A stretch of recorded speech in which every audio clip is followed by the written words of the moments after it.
Boa noite, começa agora o Manchetes Online desta terça-feira, 20 de janeiro de 2015, hoje que é aniversário de várias cidades paulistas, entre elas Piraju e Santa Cruz do Rio Pardo. Hoje eu recebo o Dr. Ariel de Castro Alves, advogado especialista em direitos humanos e segurança pública. E essas são as notícias do programa de hoje. Segundo o estudo, crianças pequenas são as principais vítimas de violência doméstica. Indignada, presidente Dilma chama embaixador da Indonésia para consultas. E menino pássaro é recolhido de calçada em São Paulo. Doutor Ariel, muito obrigada pela sua presença mais uma vez e vamos à primeira notícia de hoje. Uma pesquisa inédita realizada pelo Centro de Análises Econômicas e Sociais da PUC mapeou as experiências de violência no cotidiano de crianças que vivem em favelas do Rio de Janeiro, Recife e São Paulo. Os resultados apontam que elas sofrem violência física e psicológica a partir do primeiro ano de vida, ficando mais intensas entre os 2 e 4 anos de idade. Foi constatado também que as mães são as pessoas que mais praticam atos violentos contra os filhos, incluindo grito, castigo e violência física. Com base nesse raio-x, quais as medidas devem ser tomadas, a gente tendo já o diagnóstico da violência doméstica em crianças? Boa noite, Ana. Boa noite a todos os telespectadores aqui da TV Assembleia. Essa é uma pesquisa importante que ela traçou tanto a questão da violência doméstica como da violência urbana. Então, essa pesquisa que foi veiculada pela empresa brasileira de comunicação, mas também por vários outros veículos. O Fantástico da TV Globo veiculou uma matéria no último domingo, mostrando exatamente os principais resultados desse levantamento, que envolveu 3.000 entrevistas aproximadamente com pessoas, com organizações não governamentais, seus representantes, com mães, com pais, com avós e muitas situações. Mais de 70%, principalmente no Recife e no Rio de Janeiro, das mães disseram que cometem atos de violência contra seus filhos. E interessante que esses atos começam quando a criança tem 1 ano de idade. Então imagina que a violência ela ocorre a partir dos primeiros dias de vida de uma criança. E o que o principal foco acaba sendo entre os 2 e 4 anos de idade. Exatamente a etapa que a criança está formando a sua personalidade. Ela está se desenvolvendo, né? E esse momento é um momento que gera realmente muitos traumas, muitas sequelas. Então a violência nesse período ela tem efeitos deletérios para a vida toda dessas crianças. E também nós tivemos entrevistas com as próprias crianças e adolescentes.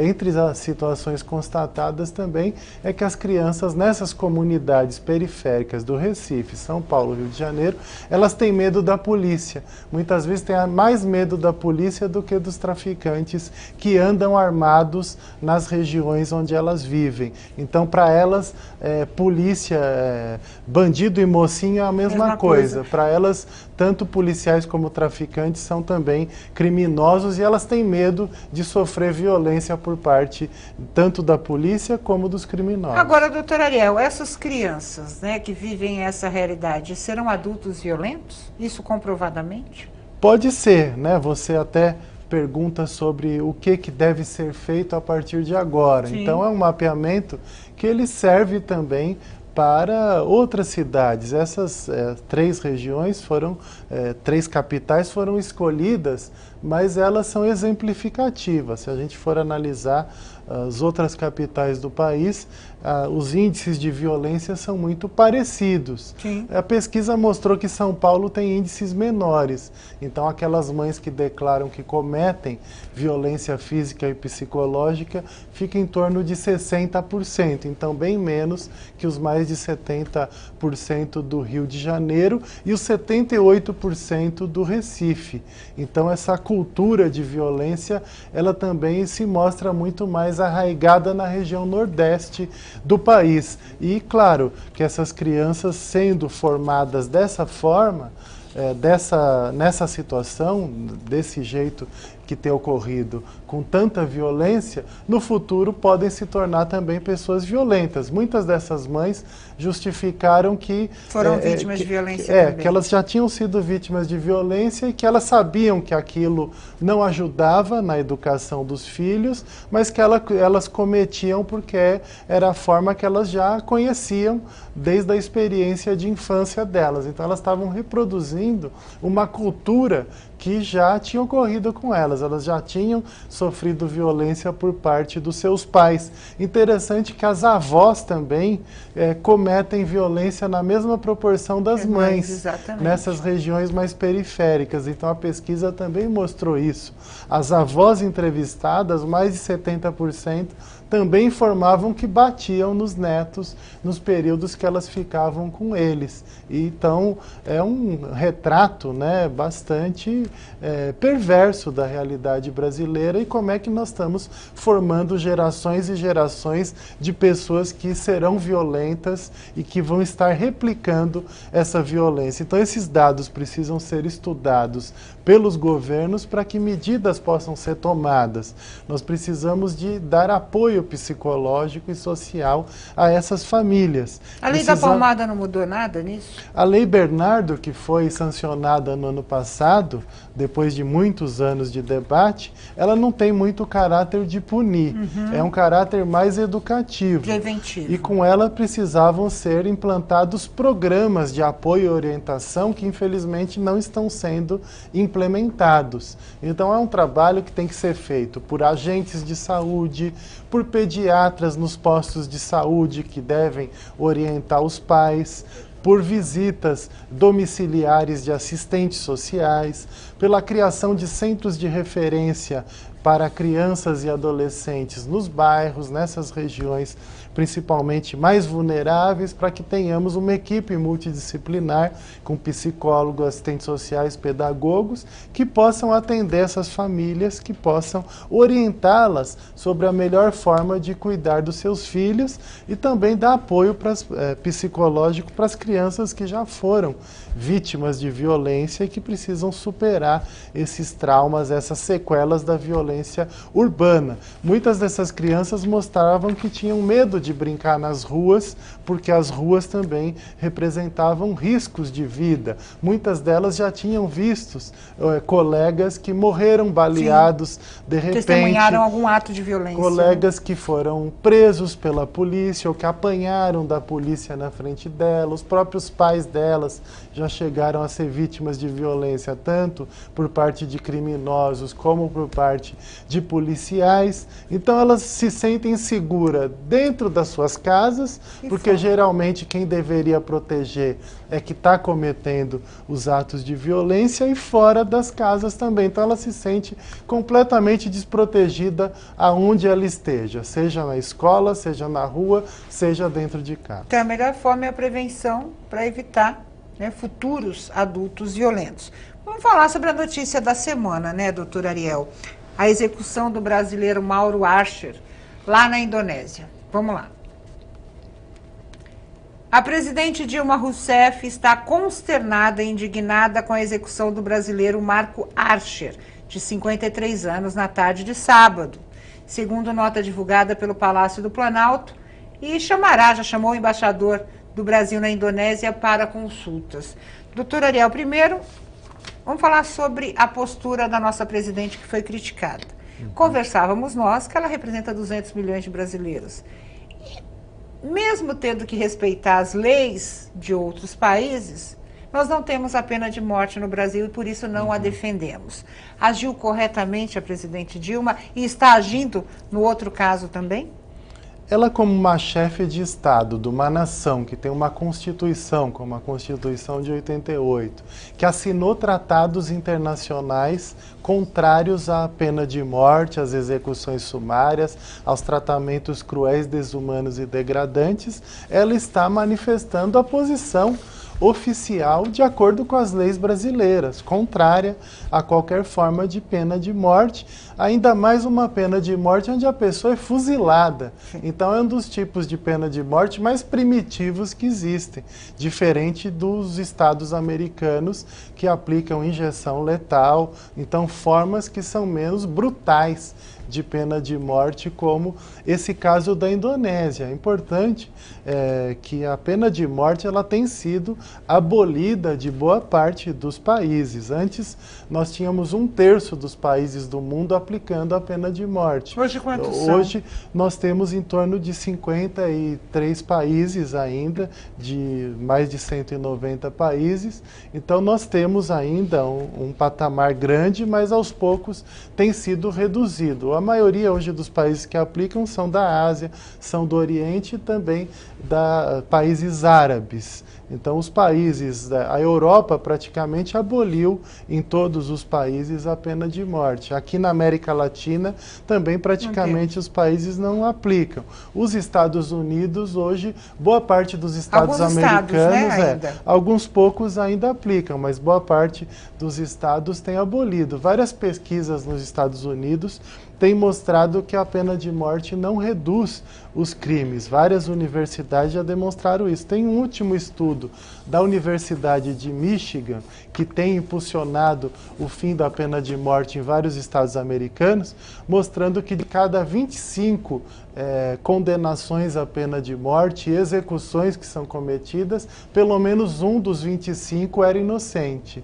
Então são casos que têm sido revistos pela justiça americana, e é claro que a justiça americana ela é muito mais evoluída que a nossa, ela tem muito mais métodos investigativos e de proporcionar ampla defesa, o contraditório, uma estrutura muito mais adequada que a nossa. Imagina se nós tivéssemos a pena de morte no Brasil, quem seriam certamente os executados. Então a gente já sabe que geralmente quando essas experiências ocorrem, as pessoas que acabam sendo vitimadas são aquelas pessoas com menor poder econômico, são as pessoas excluídas socialmente. Mesmo nos Estados Unidos, a grande maioria dos executados são negros, são jovens que moram em regiões periféricas do país. Recentemente teve um caso mostrado dos Estados Unidos, de uma pessoa que foi executada ainda quando criança,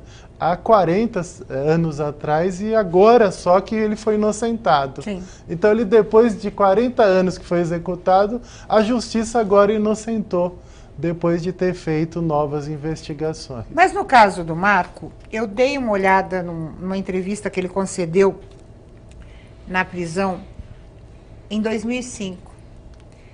E não foi a primeira vez que ele fez o tráfico para a Indonésia. Segundo informações, ele viveu 17 anos em Ipanema, 25 traficando drogas pelo mundo e 11 em cadeias da Indonésia até ser executado. Ele sempre foi traficante, ia ser traficante. Na verdade, ele não desconhecia as leis do país. Pode ser que ele achasse que não fosse ser pego. Todo mundo que comete um crime não quer ser pego pela justiça.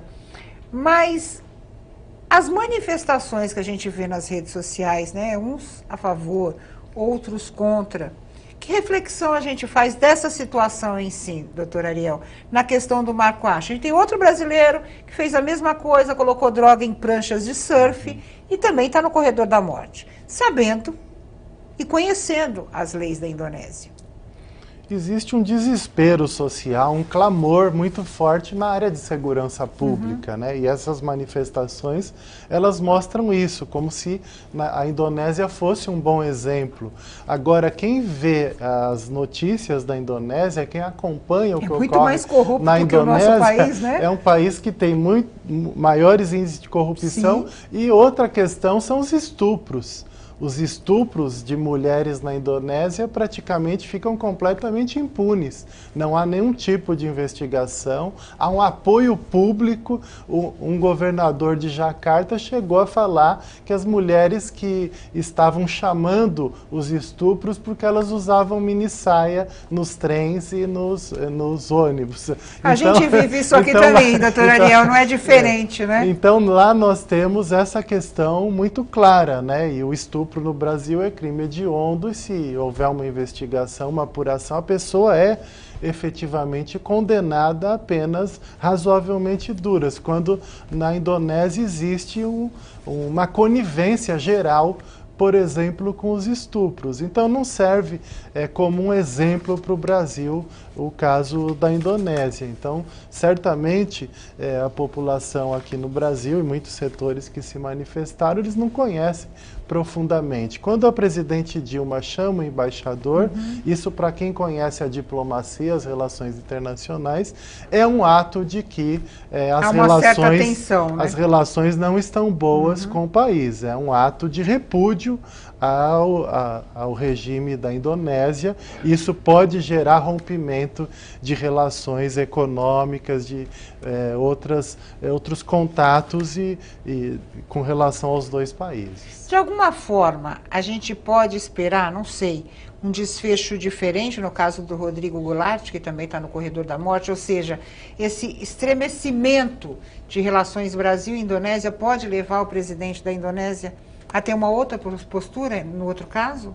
No caso do Marco Archer, existia um posicionamento extraoficial do presidente anterior, sim, até o ano passado, com relação ao próprio presidente Lula e à presidente Dilma, ao ex-presidente Lula, de que possivelmente ele aceitaria os apelos e a clemência. Daí houve a mudança de presidente e daí isso gerou uma surpresa com relação às conversas que tinham ocorrido antes. Por isso que o repúdio foi maior. Já com relação ao Rodrigo, que é o próximo, que foi condenado, que também é do Rio de Janeiro, nós temos a situação de que ele tem laudos, né, que demonstram esquizofrenia. Então ele pode ser tratado como um doente mental e isso pode, de alguma forma, abrandar a situação dele para que ele não seja executado imediatamente, porque ele não estaria consciente da sua situação, né? Ele não teria como compreender aquela situação com relação à pena capital. Então isso pode vir a acontecer, mas o período de atuação tem que ser bastante rápido nesse momento, porque já está marcado para fevereiro essa possível execução. Segundo informações, claro que a gente tem especulações na imprensa, o presidente da Indonésia teria usado o brasileiro até como forma de mostrar o que ele prometeu em campanha, ou seja, fechar o cerco, né, com relação ao tráfico de drogas. Pode ser isso, doutor Ariel? Nós servimos como modelo, entre aspas, para mostrar que ninguém sairá impune nessa guerra contra as drogas que trava a Indonésia nesse momento? Não só o brasileiro, porque nesse dia foram 7 executados e 6 eram estrangeiros. Mas inclusive, a maior repercussão foi a do Brasil, não é, doutor Ariel? Tinha um holandês também, que inclusive a Holanda também chamou seu embaixador. Então, cada país deve ter tido a sua repercussão interna com relação ao que aconteceu. E certamente agora a repercussão e as campanhas contra a pena de morte na Indonésia, elas vão se intensificar. A Anistia Internacional, há muitos anos, realiza várias campanhas e um trabalho internacional de monitoramento desses casos, principalmente criticando países como as duas Coreias do Norte e a Coreia do Sul, que são países que aplicam intensamente a pena de morte, China, Arábia Saudita, Irã. Então são vários países onde a pena de morte é aplicada até com mais intensidade que a Indonésia. O próprio presidente está pedindo clemência a uma Indonésia que está presa na Arábia Saudita por homicídio. Isso mostra 2 pesos e 2 medidas. O que é mais grave, por exemplo, o tráfico de drogas ou um homicídio? Eu entendo que um homicídio é mais grave que o tráfico de drogas. Depende do ponto de vista, então, porque a própria 13 quilos de droga pode matar mais de uma pessoa. Sim, se a gente pensar nas consequências desses 13 Mas quilos serem jogados no mercado. Mas muitas vezes o tráfico, por exemplo, é visto como um crime sem violência ou grave ameaça. É um crime que existe violência e grave ameaça indiretamente, mas não diretamente. Já um homicídio, você sabe que aquela vida não vai mais voltar. Os efeitos são devastadores para uma determinada família. Então, isso depende muito das análises subjetivas de cada tipo de situação. Mas nós somos como profissionais do direito e também pelo posicionamento do Brasil, contrários à pena de morte. Até um princípio cristão. Né? Ninguém pode tirar a vida de ninguém e certamente penalizar através do cárcere gera muito mais sofrimento até para quem deseja vingança do que propriamente uma pena de morte. Tanto que o brasileiro que dividiu a cela ou esteve com ele lá na Indonésia afirmou que foi preferível ele morrer do que ele ter a prisão perpétua naquele lugar. Foi uma declaração, ninguém sabe o que o Mauro Ascher pensava disso, mas segundo o companheiro que dividiu a cela com ele, a morte foi o melhor remédio. A gente não vai saber, né? Ficar eternamente, por exemplo, sofrendo em uma prisão completamente desumana, degradante, sem o mínimo de condição de recuperação, às vezes é preferível também a própria morte. É verdade. Vamos falar um pouquinho sobre o menino pássaro, que foi notícia no último dia 15 de janeiro. Vamos lá. O menino G, de 14 anos, como é menor não pode publicar o nome, que montou um quarto em uma calçada de Higienópolis, bairro Nobre de São Paulo, foi recolhido na quinta-feira, depois de passar a noite sentado em uma cama de casal, sob chuva e segurando um guarda-chuva quebrado. Segundo a mãe do G, ele tem problemas psicológicos, que já tentou internar o menino, mas esse caso traz que tipo de reflexão, doutor Ariel? A família é de Nova Friburgo, né, no Rio de Janeiro. Ele tem família, ele várias vezes vem para São Paulo. Na verdade, a primeira notícia desse caso foi no ano passado, quando o Estadão flagrou ele morando em cima de árvores. Verdade. Então ele ficava deitado em redes em cima de árvores lá em Higienópolis, com apoio de alguns moradores, mas também com revolta de outros, né, que não queriam a presença dele lá. Apesar de ser um jovem que não tem manifestado nenhum tipo de violência. A única questão dele é viver por lá, ele pede, ele se vira da forma que pode.